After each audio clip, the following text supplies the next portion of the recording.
మనం పరలోకానికి నకిలీ మెట్లు వేసుకుని మురిసిపోతున్నాం. పరలోకానికి ఏ మెట్లు వేసుకుని మురిసిపోతున్నాం? నకిలీ మెట్లు. జాగ్రత్త, ఒకటి ఎక్కగలవేమో, రెండు ఎక్కగలవేమో, చివరిదాకా మాత్రము. మారు మనస్సు అంటే పాపక్షమాపణ నిమిత్తమైన బాప్తిస్మం పొందటం, ఈ లోకానికి వేరుగా బ్రతకటం.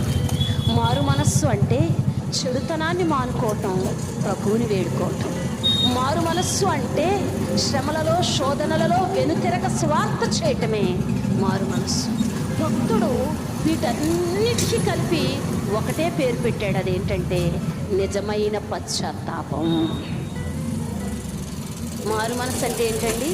నిజమైన చేసినటువంటి చెడ్డ పనులన్నిటికీ విచారపడి వాటిని విడిచిపెట్టి మారిన తమ అంతరంగపు మనస్సు యొక్క స్వభావం ప్రకారం మంచి క్రియలను జరిగించటం, మంచి పనులు చేయటం.